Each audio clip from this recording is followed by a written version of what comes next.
Amen. Amen. On continue la petite série qu'on a commencé il y a quelques semaines sur chercher la face de Dieu. Aujourd'hui, la partie qu'on va regarder, c'est quels sont les avantages de rechercher la face de Dieu. Qu'est-ce que ça donne à une personne de rechercher la face de Dieu? Une personne peut dire, ouais, mais moi, mon compte de banque est bien plein. J'ai pas besoin de rien. Un autre va dire, moi, j'ai rien, mais je me suis contenté avec ce que j'ai pas, puis je suis heureux de même, puis je veux pas changer. Il y en a d'autres. Il y a plein d'idées qui peuvent être répondues sur du monde qui ne croit pas. Mais pour ceux qui croient, quels sont les avantages pour celui qui cherche la face de Dieu? Il y en a plein d'avantages. Il y a plein de bénédictions. Le Seigneur en réserve de riches bénédictions qu'il propose de donner à tous ceux qui le cherchent de tout leur cœur. C'est écrit, il y a des centaines de promesses dans la parole, puis la bonne nouvelle, c'est que Dieu, il n'est pas menteur. Ce que Dieu promet, il est capable de l'accomplir. C'est pas un gars qui donne, puis qui enlève, puis qui donne, puis qui enlève, comme qu'on voit aujourd'hui dans ce monde. Dieu, il a promis, et quand on va arriver, ses promesses vont s'accomplir. Tout ce qui est là, c'est oui et amen. Tout ce qu'on a à faire, c'est de dire, Seigneur, oui, on veut ce que tu as à nous donner. Quels sont les avantages de rechercher la face de Dieu? Il y en a plein.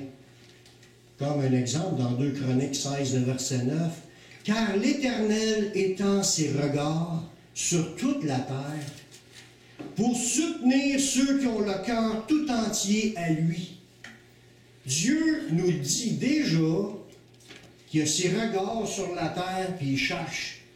Dieu cherche. Dieu cherche des gens qui veulent mettre toute leur confiance, tout leur cœur envers lui. Dieu se cherche des gens qui veulent être en amour avec lui. Il cherche des gens qui cherchent sa face. Dieu, il est prêt, puis il cherche, puis il fouille. Je ne dis pas qu'il en trouve beaucoup. Il n'y en a peut-être pas beaucoup qui cherchent vraiment de tout leur cœur. Mais il y en a. Puis si nous, on entend ce message-là, puis on dit, Seigneur, as-tu quelque chose pour moi? Là, on va voir des passages, on va dire, Seigneur, je veux chercher ta face, je veux te trouver, je veux marcher, qu'on se regarde face à face. Moi, je te regarde de tout mon cœur, puis lui, il a ses regards vers nous, parce que Dieu nous dit qu'il soutient ceux dont le cœur est tout entier à lui. Comment est-ce qu'on aimerait ça?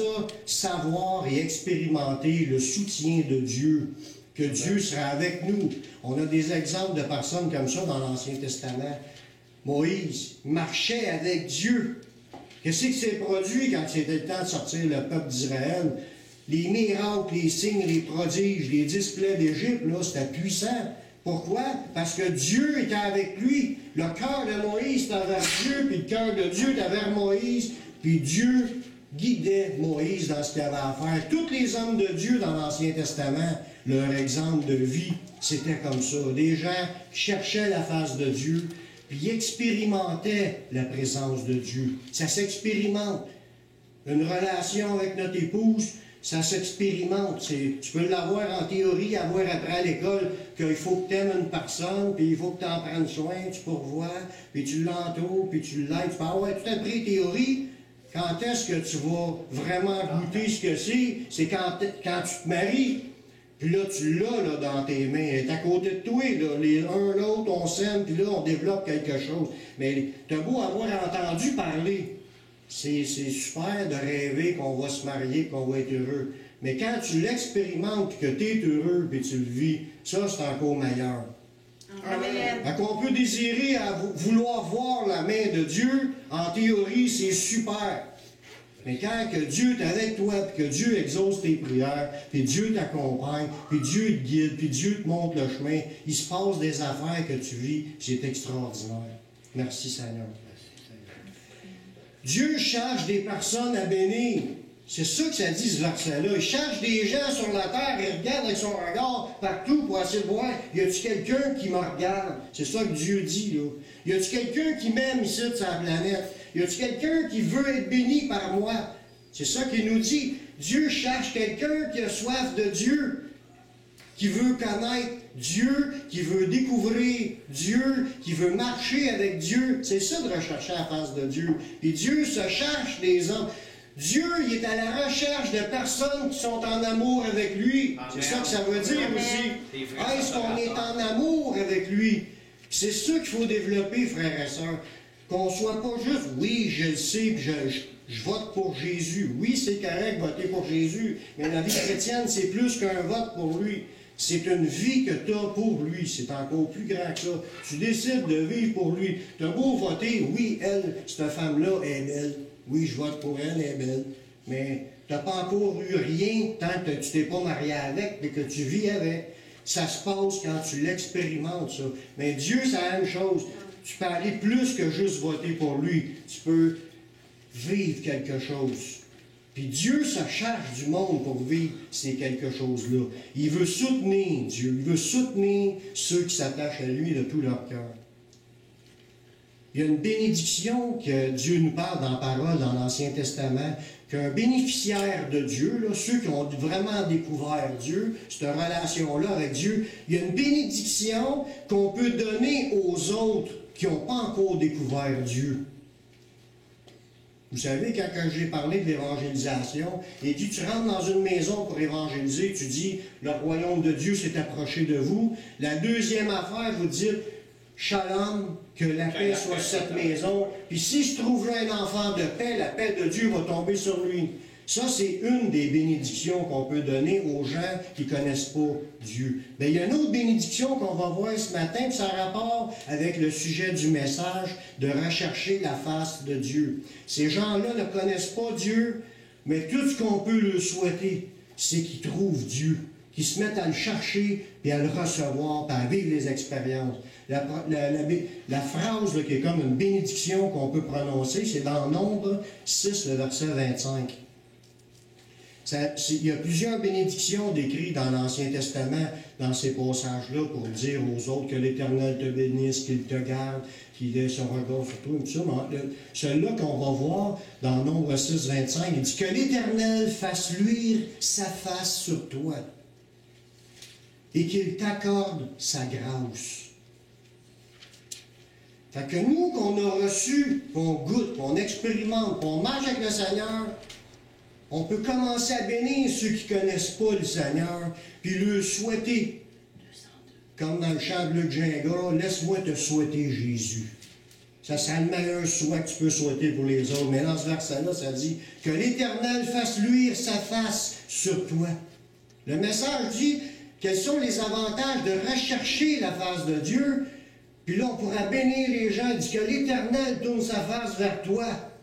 On souhaiterait que Dieu ait les regards sur lui. Pour que Dieu ait les regards sur lui et qu'il accorde ses grâces, il faut que cette personne-là se tourne vers Dieu. Fait que quand tu es en train de lancer cette bénédiction-là, que l'Éternel fasse luire sa face sur toi, tu es en train de dire que l'Éternel mette en place ton cœur pour recevoir, pour être disposé, pour être tourné vers le Seigneur, pour que le Seigneur puisse te bénir.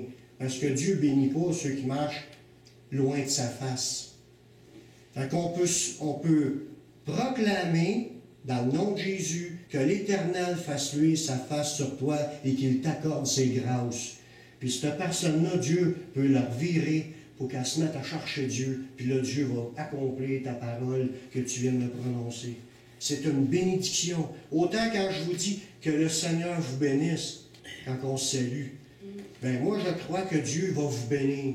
Parce que Dieu nous dit qu'on est appelé à bénir les autres. Fait que quand tu dis que le Seigneur te bénisse, la bénédiction va descendre. Tu rentres dans une maison pour évangéliser, tu dis que la paix soit sur cette maison. S'il reçoit le message, la paix va tomber sur lui. Vous pouvez dire aux gens que l'Éternel fasse luire sa face sur toi et qu'il t'accorde ses grâces. Amen. Merci Seigneur de nous donner cette belle parole-là. Mais qu'est-ce qu'on a comme avantage quand on accepte Jésus, quand on reçoit, quand on cherche la face de Dieu plutôt? Qu'est-ce que ce sont les avantages? Bien, la première bénédiction que nous obtenons de la part de Dieu, c'est le salut puis la vie éternelle. Il n'y a pas plus grande bénédiction que ça, que de savoir que notre nom est inscrit dans le livre de vie. On s'en va au ciel. Puis que ça finira jamais. Puis ça finira jamais. C'est la vie éternelle. C'est une super de bénédiction de savoir que lorsqu'on meurt, Dieu va nous redonner un corps Quand ça va être le temps, il y a un petit délai peut-être, puis il va nous redonner un corps, puis on va vivre l'histoire sans fin. Alléluia! Alléluia. Moi, vous avez hâte de vous rendre? Moi, j'ai hâte. Question de temps. Une question de temps. Dans Isaïe 53, le verset 3, Dieu nous dit, « Prêtez l'oreille et venez à moi. Écoutez et votre âme vivra. Je traiterai avec vous une alliance éternelle. » C'est ce que Dieu veut faire. Il veut traiter une alliance éternelle. Tantôt, j'ai dit que Dieu regarde partout pour essayer de trouver quelqu'un qui cherche Dieu, qui est en amour avec Dieu, qui aime Dieu de tout son cœur. Dieu, il en cherche. Mais il est en train de dire aux autres qui ne l'ont pas encore trouvé, il leur dit, prêtez l'oreille, venez à moi. Il les invite, il les appelle. Écoutez, et votre âme vivra. Dieu propose la vie éternelle. Il dit, je vais faire avec vous une alliance éternelle. Si on s'arrête, puis on commence à regarder, ouais, ce Dieu-là, il y a de quoi me dire. Puis on commence à fouiller. On recherche sa face et aller aussi consulter son livre pour connaître ce qu'il a dit, ce Dieu-là. La Bible, c'est le livre de Dieu, c'est la parole de Dieu, c'est la source, unique source de les paroles de Dieu. Il n'y a pas d'autre source que la plus principale. C'est ce qui est écrit. Tu ne te trompes pas. Ce qui est dit par Dieu, ça va s'accomplir. Dieu, il n'est pas menteur. Mais il nous dit, écoutez, puis votre âme va vivre. Jésus, il a reformulé cette bénédiction-là, cette promesse-là. Jésus, lui, dans Marc 8, 34, là, il a appelé la foule avec ses disciples, tout le monde était devant lui. Puis là, il dit, si quelqu'un veut venir après moi, dans l'autre verset, dans l'Ancien, ça dit, venez à moi, prêtez l'oreille, écoutez, et votre âme va vivre, et vous allez avoir la vie éternelle. Mais ça nous dit, Jésus a repris cette bénédiction-là. Il dit, il a appelé la foule, puis il dit, si quelqu'un veut venir après moi. Il renonce à lui-même. Ouais. Si tu veux venir avec moi, là, écoute, apprenez, là, écoutez, soyez attentifs. Si vous voulez venir où est-ce que je m'en vais, c'est dans la vie éternelle. Renonce à toi-même. Prends ta croix. Suis-moi. Celui qui voudra sauver sa vie la perdra, mais celui qui perdra sa vie à cause de moi et de la bonne nouvelle la sauvera. Dieu, maintenant, dans la nouvelle alliance, appelle les gens et leur dit, prêtez l'oreille, venez à moi, écoutez. Écoutez, prêtez l'oreille, venez à moi. Jésus dit, venez à moi. Vous voulez venir avec moi? Mais il dit, prends ta croix puis suis-moi. Renonce à toi-même. Prends ta croix et suis-moi. Puis si tu es prêt à perdre ta vie pour vraiment dire, je veux suivre Jésus, parce que ta vie ne sera plus pareille quand tu vas t'engager à suivre Jésus. Jésus, il va changer ta vie. Il va te transformer. Tu vas être une nouvelle créature. Tu ne te reconnaîtras pas. Tu vas être différent, tu vas penser différemment. Plus tu vas grandir dans le Seigneur, puis plus que tu vas découvrir cette nouvelle vie qu'il est en train de faire en toi. Puis tu vas être en train de perdre ta vie du passé, ta vie de péché, ta vie de rébellion, mais ta vie va ne faire que s'améliorer. Si tu perds ta vie pour suivre Jésus, il dit, pour suivre Jésus et pour la bonne nouvelle, il dit, tu vas la sauver, ta vie. Tu vas avoir la vie éternelle. Puis on est appelés, frères et sœurs, on est appelés, nous qui sommes engagés à ce chemin-là, à persévérer dans ce chemin-là, suivre Jésus, renoncer à nous.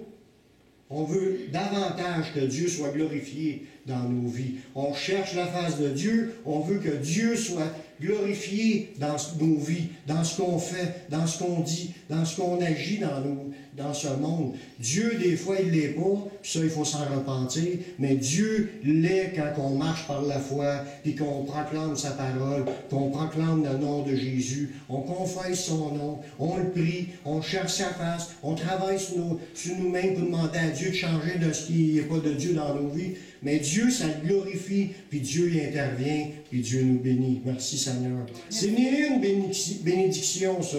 Quand tu cherches, tu veux tourner ton regard vers Dieu pour chercher Dieu, parce que tu veux que Dieu fasse quelque chose sur toi. Si tu le fais, lui, Dieu cherchait déjà des gens qui sont prêts à vouloir être changés. C'est là que Dieu va commencer l'œuvre. Tu vas vivre quelque chose.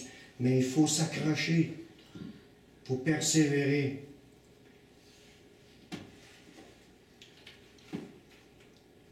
Chercher Dieu de tout notre cœur, ça nous maintient dans une communion avec lui.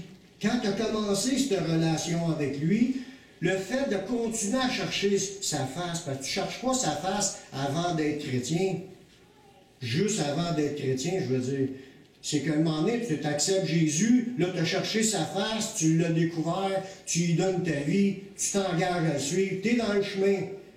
Mais tu continues encore à chercher sa face. Il faut que tu continues encore à chercher sa face. Pas juste quand tu l'as accepté, toute ta vie. Parce que tu vas développer, en cherchant sa face, tu vas développer une relation intime avec lui. Une intimité. Comme je disais tantôt, l'homme avec sa femme, c'est découvert après le mariage.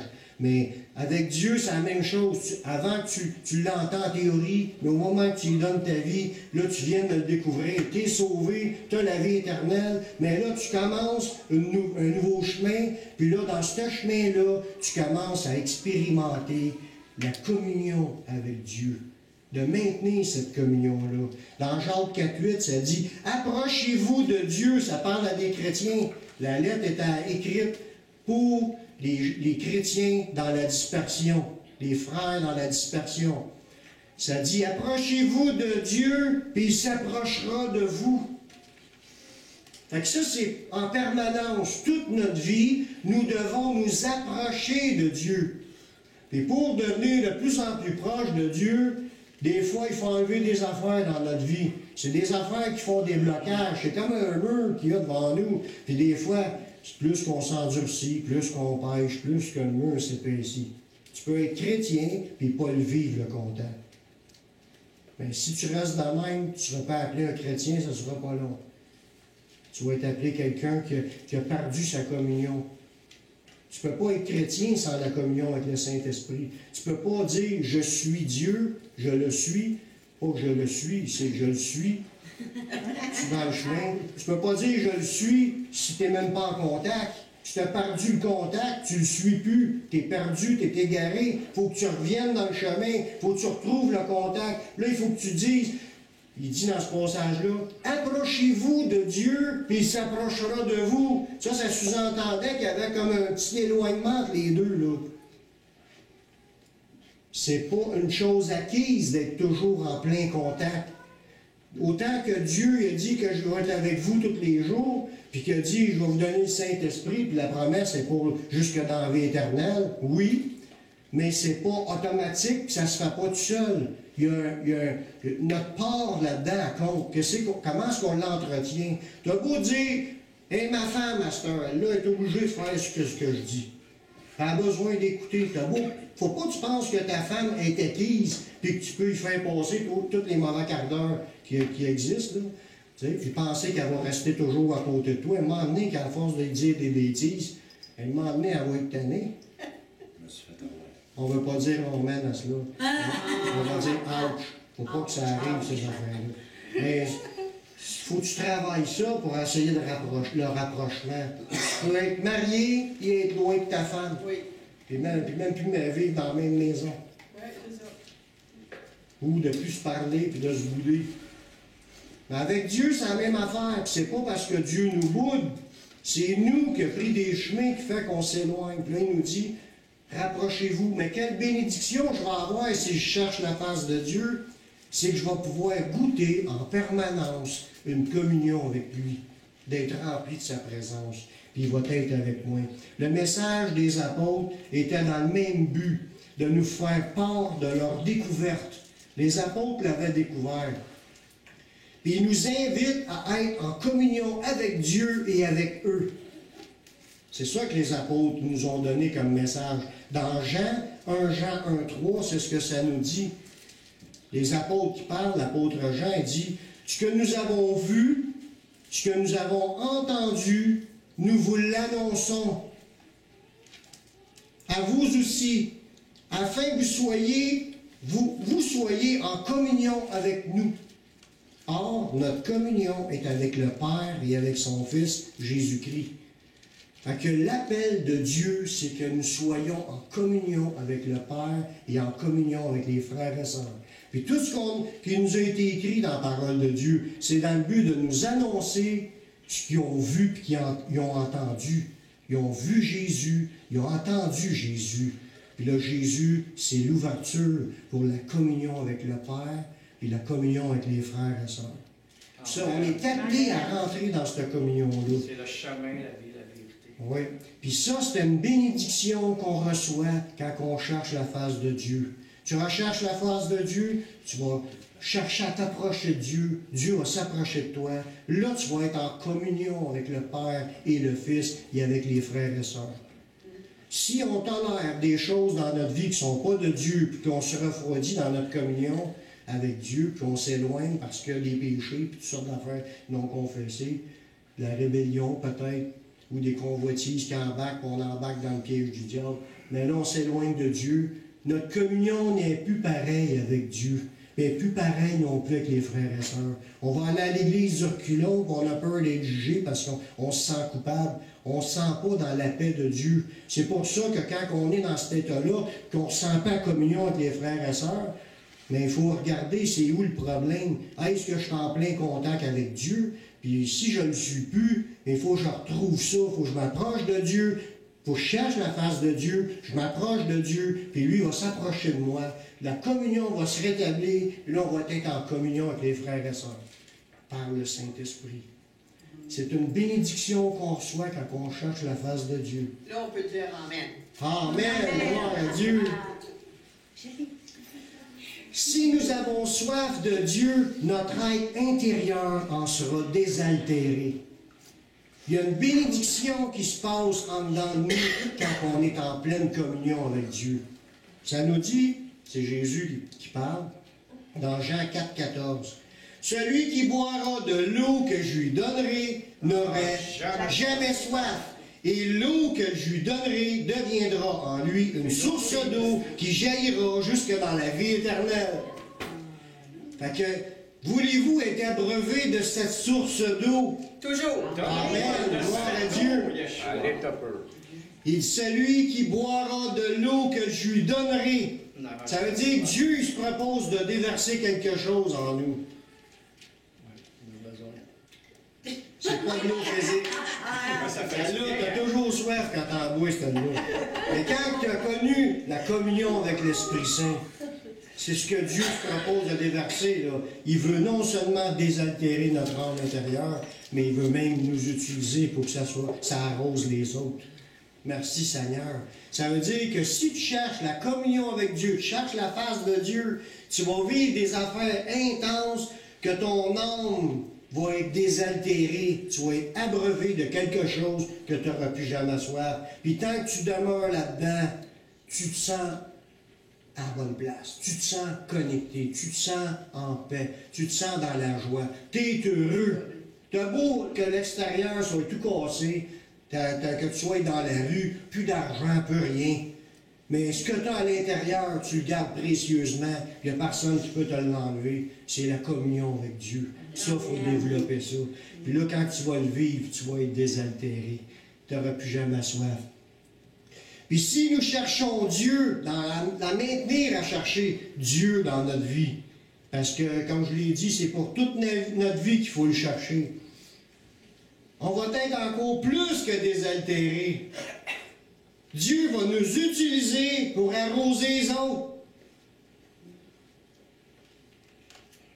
Plus tu vas être rempli du Saint-Esprit parce que tu cherches la face de Dieu, tu cherches à en avoir plus, il va vivre en toi, tu vas être heureux, tu vas être dans la paix, tu vas être rafraîchi, tu vas être restauré, tu es rassasié, mais en plus, ça va sortir de toi, puis ça va arroser les autres. C'est ce que ça nous dit dans Jean 7, 37 à 39.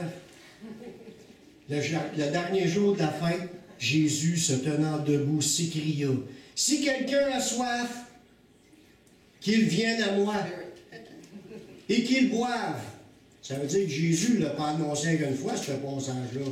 On vient d'en voir deux passages qui nous parlent d'aller à Jésus et boire.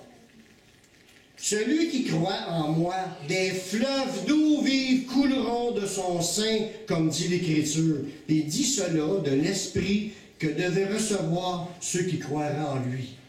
Des fleuves d'eau vive couleront de son sein, de son intérieur. Le sein, c'est l'intérieur. Ça va sortir de nous, puis ça, des fleuves d'eau vive vont couler et arroser ceux qui nous entourent, puis les autres vont être bénis. Amen. On va être une source de bénédiction pour les autres. On va proclamer que Dieu soit avec toi, Dieu va, ou que, comme la verset qu'on a lu tantôt, que Dieu fasse luire sa face sur toi, et Dieu va le faire. À cause que la source est là, que le Seigneur te bénisse, que le Seigneur paix, que le Seigneur te donne sa paix. Là, il y a toutes sortes de bénédictions qui vont sortir de nous, qui vont atteindre les gens. Oui, oui. On va arroser les gens. On va être utilisé par Dieu pour répandre sa bénédiction dans ce monde qui est maudit. Parce que la seule source de bénédiction vient de Jésus. Puis il dit, si tu as soif, mais va à Jésus, puis bois. C'est là que ça se passe. Cherche la face de Dieu. Cherche Jésus dans ta vie. Tu vas aller à lui, puis il va mettre en toi cette source d'eau vive. Premièrement, il va te pardonner de tes péchés, mais il va mettre après ça cette source d'eau vive, c'est le Saint-Esprit qui veut donner à tout le monde. Amen. On en veut. On en veut.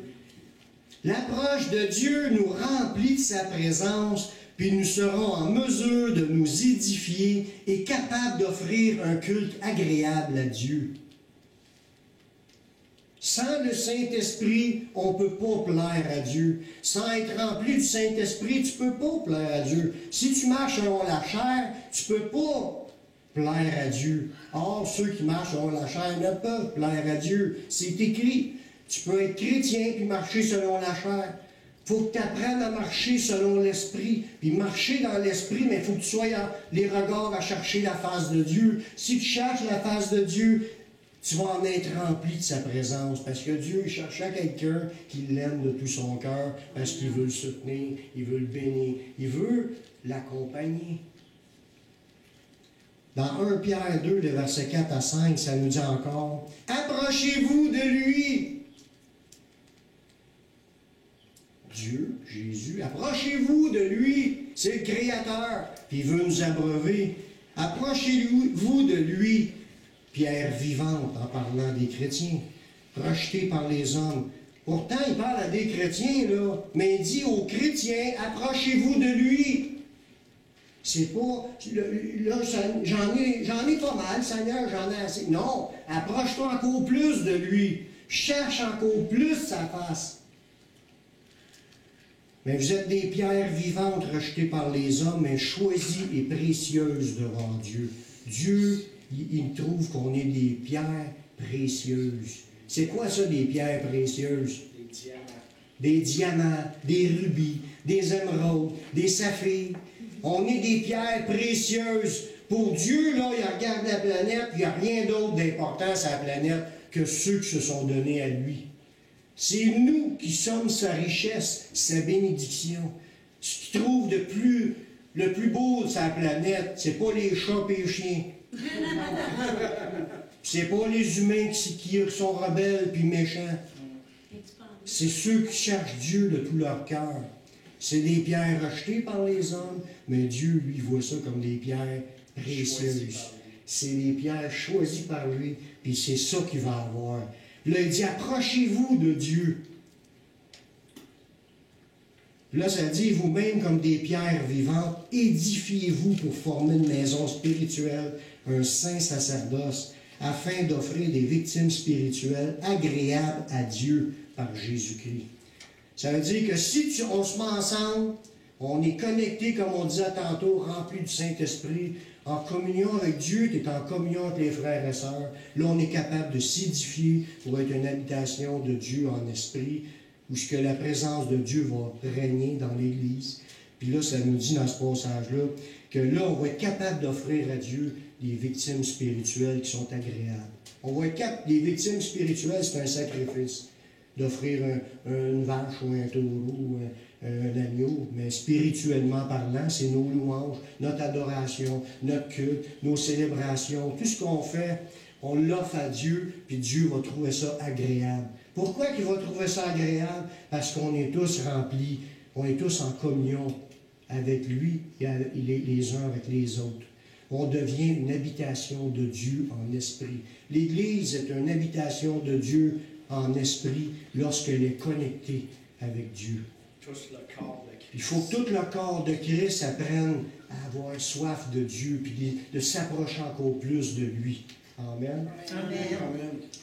La recherche de Dieu obtient les promesses de l'exaucement, de la restauration puis de la guérison. On voit ça dans un passage dans l'Ancien Testament, dans 2 Chroniques 7, le verset 14.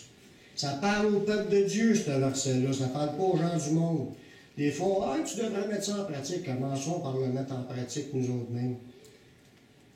Si mon peuple, sur qui est invoqué mon nom, c'est qui son peuple? C'est nous. C'est qui invoque son nom?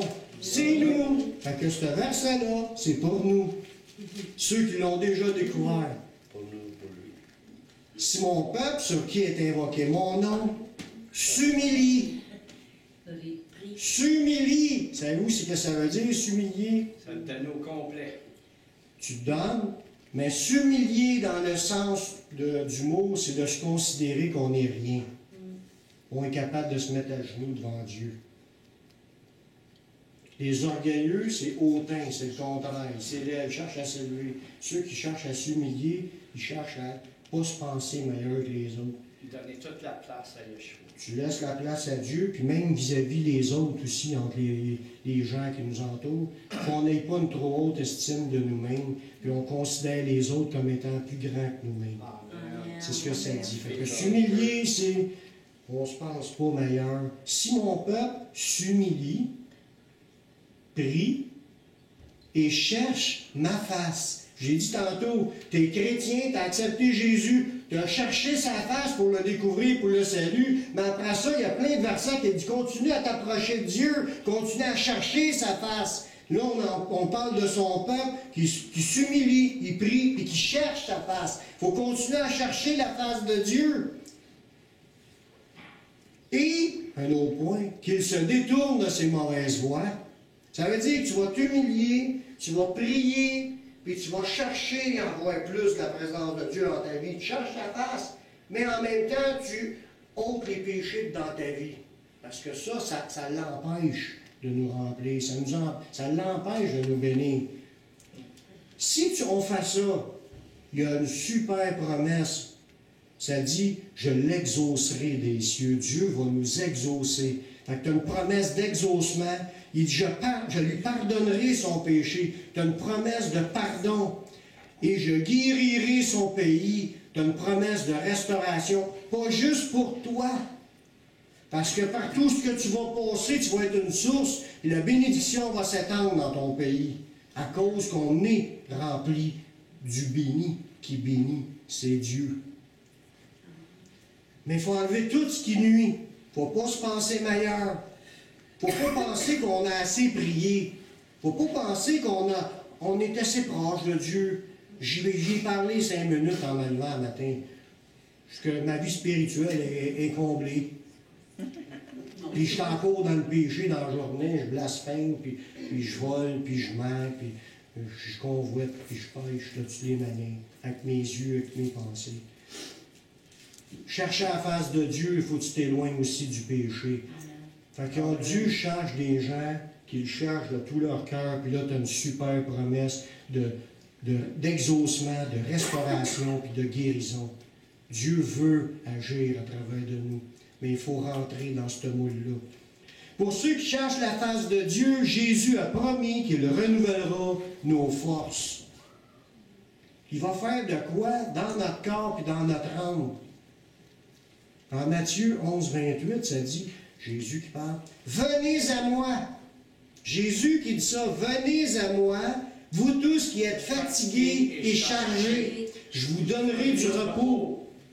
Prenez sur vous mon joug et recevez mes instructions. C'est ça la petite clause, là. Il y a une petite condition.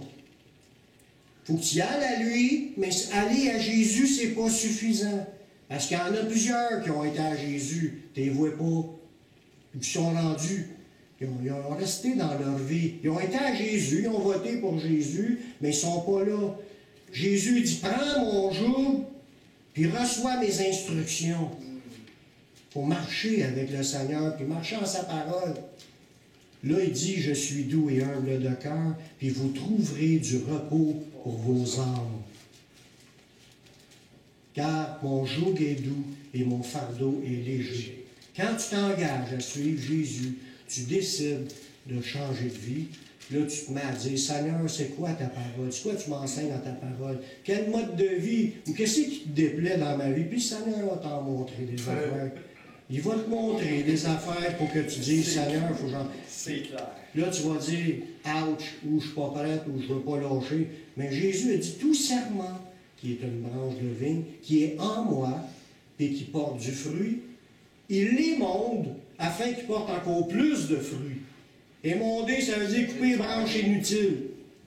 Ça veut dire que le Seigneur commence un travail dans celui qui va à Jésus. Tu reçois les instructions. Là, il y a un travail d'émondage qui se fait. Tu trouves peut-être ça raide un peu d'être obligé à appliquer dans ta vie de nouvelles règles, parce qu'en réalité, avant d'être chrétien, tu n'en veux pas de règles. Tu veux vivre libre de faire tous les péchés qui sont devant toi. Mais là, le Seigneur va te montrer des affaires. Tu ne peux plus faire ça quand tu es chrétien. Touche plus à ça, fais pas ça, marche par là, il va te montrer ton chemin. C'est des instructions qu'il faut recevoir et les vivre. Une fois que tu les vis, tu vas goûter le repos qui vient du Seigneur. C'est une belle bénédiction de s'approcher de Dieu puis de vouloir obéir, puis lui, il va s'occuper de ton état, de ton âme. Merci. La correction de l'Éternel. Oui. On reçoit son onction, hein? Son onction, c'est le Saint-Esprit. Puis il va faire l'œuvre en toi, puis il va t'aider à te débarrasser ce qui doit être débarrassé. Tu vas comprendre en écoutant les enseignements, les instructions, en lisant la Bible, en méditant ou en écoutant des prêches. Tu comprends c'est quoi le chemin d'un chrétien, puis tu restes dans ce chemin-là. Puis quand tu es dans ce chemin-là, c'est comme un joug que tu as pris. Puis le joug, là, c'est un morceau de bois qui mettait sur un bœuf. Puis après cela, le morceau de bois qui était après le bœuf, attaché après le bœuf, il mettait un attelage, puis il y avait la charrue en arrière, attachée après le morceau de bois qui était sur le bœuf. Puis le bœuf, lui, il avance. Puis là, le gars est en arrière, puis il sert la force du bœuf pour faire avancer la charrue. Là, il laboure. Il revient la terre. Fait que le travail, c'est sûr que le bœuf, il force. C'est sûr que le bœuf, il a un joug sur le dos. Il a accepté le joug. Mais il n'a pas accepté le bœuf, mais il n'a pas le choix. Mais nous, on a un joug à accepter, c'est celle de Jésus. Il faut se rentrer dans l'attelage de Jésus. Là, Jésus dit, avance. Suis mes instructions. Là, il a son bâton, là, à gauche, à droite. Il nous guide. Puis là, il travaille la charrue, puis là, le travail se fait. Parce qu'on a embarqué. Il dit, mon joug est doux. C'est ce que ça dit. Mon joug est doux et mon fardeau est léger. Des fois, on pense que c'est difficile d'être chrétien, mais quand tu es rempli de la présence du Seigneur, c'est pas si difficile que ça. Tu avances puis tu es heureux d'être là. Ça te sécurise, tu es béni, tu vis des affaires, tu es exaucé, il se passe des choses que tu es heureux. Puis il restaure ton âme. Merci Seigneur. C'est plus facile. Lorsque nous sommes à la recherche de Dieu, il nous assure sa protection. Le Seigneur veut nous bénir sur tous les côtés. Paul en parle que lui-même il avait expérimenté la protection de Dieu dans sa vie. Il a exposé sa vie pour s'afficher publiquement dans un monde hostile. Dans ce temps-là, le monde était hostile à la parole. Il lapidait le monde lui-même, Paul, quand le monde parlait de Jésus. Il était un méchant. Puis des méchants comme ça, il y en avait une tonne du monde qui s'opposait à l'Évangile. Et Paul, il dit, j'ai exposé ma vie. Fait que toute sa vie, à chaque fois qu'il osait parler en public de Jésus, il savait qu'il pourrait avoir des représailles. Aujourd'hui, c'est le même aussi dans certains pays. Puis dans notre pays, on a encore la liberté, il faut en profiter. Parce que si jamais un jour, il nous coupe les ouvertures, qu'on ne peut plus parler de Jésus, mais là, on va s'apercevoir c'est quoi que d'exposer sa vie et de risquer la prison, des amendes ou même de se faire maltraiter. Paul, il a exposé sa vie, puis il a vu, il a expérimenté, parce qu'il cherchait l'Éternel de tout son cœur. C'est un homme de Dieu. Dans 2 Timothée 4, 17 et 18, ça dit que là, il a vécu des combats, et il dit, c'est le Seigneur qui m'a assisté et m'a fortifié. Il était connecté avec le Seigneur, puis dans son travail, il dit, le Seigneur m'a assisté, le Seigneur m'a aidé, puis il m'a fortifié. On veut être fort intérieurement, mais il faut s'appuyer sur le Seigneur, puis aller s'approcher du Seigneur, puis le Seigneur va nous fortifier, afin que la prédication soit accomplie par moi, et que tous les païens l'entendent. Paul dit, il ne visait pas juste quelques personnes dans un village. Tout le monde fallait qu'il l'entende. Quand Paul rentrait d'une ville, il passait à travers la ville. Puis même il était dans l'Asie, puis pendant 1 an de temps, il évangélisait l'Asie au complet. Lui, c'est l'évangélisation systématique. Il rentre au point A, puis finit la ville. Quand la dernière porte a été faite, qu'il a rencontré tout le monde, il l'a évangélisé. Amen. Ouch! C'est un homme qui n'a pas peur d'évangéliser. Puis Dieu s'en chasse en passant des évangélistes. Des gens qui n'ont pas peur d'évangéliser. Puis Paul, il dit, après qu'il ait dit ça, là, afin que tous les païens l'entendent, il dit, et j'ai été délivré de la gueule du lion. Toutes les menaces qui étaient contre lui, il en a été délivré. Il est encore vivant, il est encore capable d'écrire des lettres, puis d'envoyer des lettres qui édifiaient des églises qui sont restées 2000 ans plus tard. On a encore ces lettres-là. Il dit, le Seigneur me délivrera de toute œuvre mauvaise. Non seulement Dieu l'avait délivré, il l'avait assisté, il l'avait fortifié, il l'avait délivré, mais il dit, il me délivrera. Il était capable de confesser que même dans la suite de sa vie, il va être délivré de la main des méchants. Il était prêt à aller jusqu'à la mort pour suivre Jésus. Il l'a prouvé, puisque dans la Bible, ça ne nous le dit pas, mais dans l'histoire, ils ont été jusqu'à la mort. Les premiers apôtres ont été. Puis il y en a d'autres chrétiens aussi.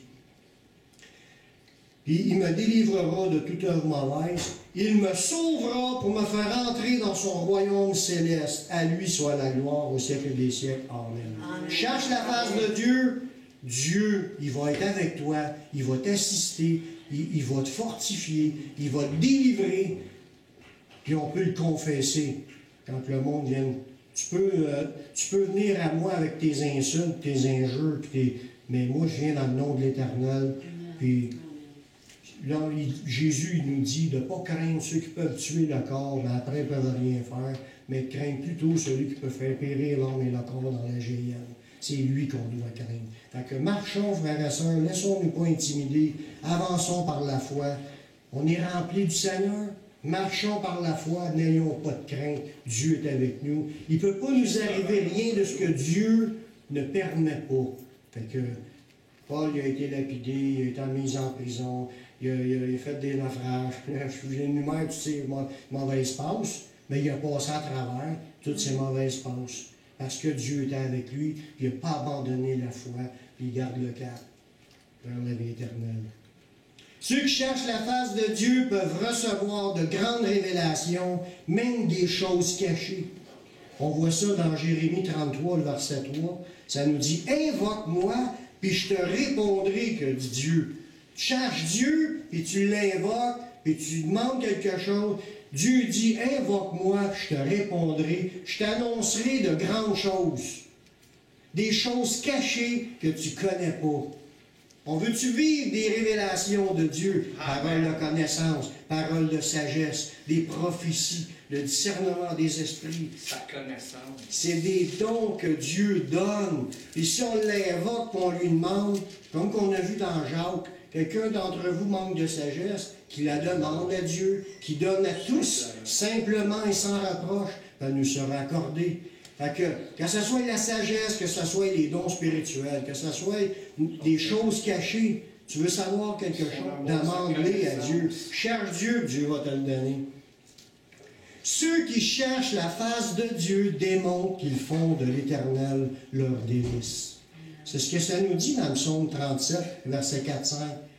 Fais de l'Éternel tes délices, il te donnera ce que ton cœur désire. C'est-tu beau, ça? C'est merveilleux. Si tu fais de l'Éternel tes délices, pour toi, là, il n'y a rien de plus délicieux dans ce monde que Dieu. Les choses matérielles, il y en a des bonnes pour le corps. Mais il n'y a qu'une seule qui est bonne pour l'âme, l'esprit et le corps. C'est la présence glorieuse de notre Dieu. Fais de l'Éternel tes délices, il te donnera ce que ton cœur désire. Si Dieu est ton délice, il va te donner ce que tu désires. Il va te donner sa présence. Amen. Tu désires. Tes délices, c'est Dieu. Il va te donner plus de Dieu dans sa vie, dans ta vie. Amen. Amen. Puis dans le même verset, ça dit, là, il dit, tu fais de l'Éternel tes délices, puis il te donne ce que ton cœur désire. Recommande ton sort à l'Éternel, mets en lui ta confiance, et il agira.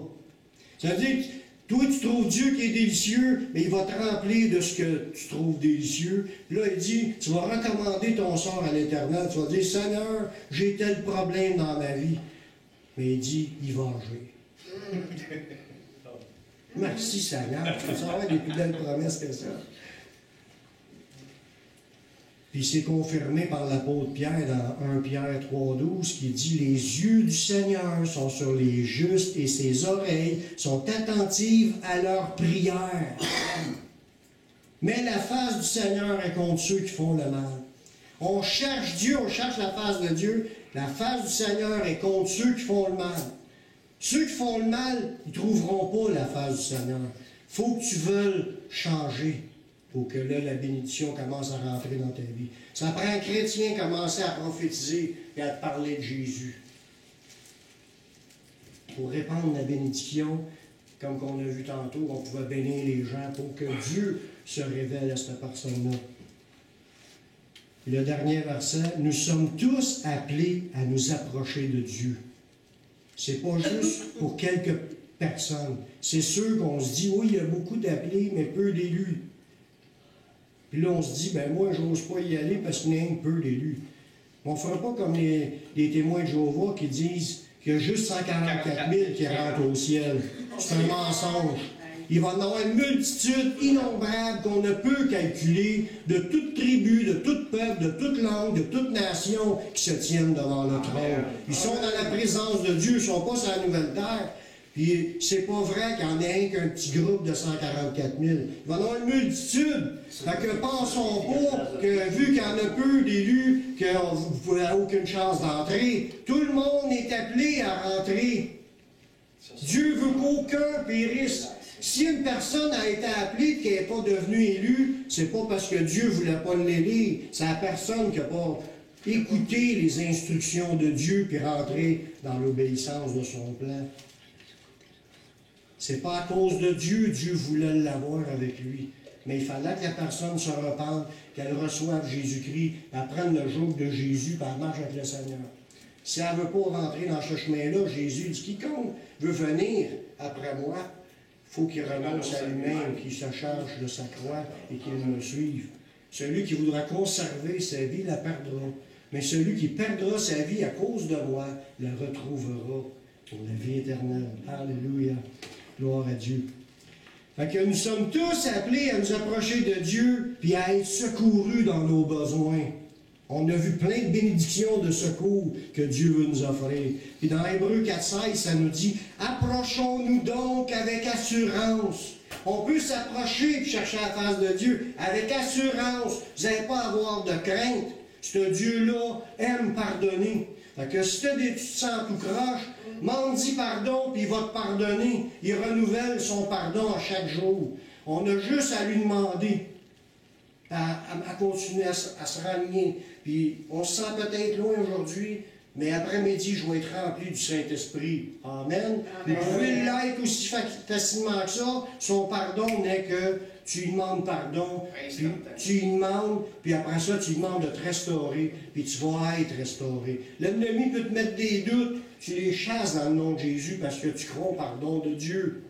Puis si on croit au pardon de Dieu, on marche dans ce pardon-là, puis on s'approche avec assurance du trône de grâce. C'est le trône de Dieu. C'est de ce trône-là que Dieu déverse toutes ses grâces, tous ses cadeaux, tous ses dons, toute son aide, toutes ses bénédictions. Ça sort du trône.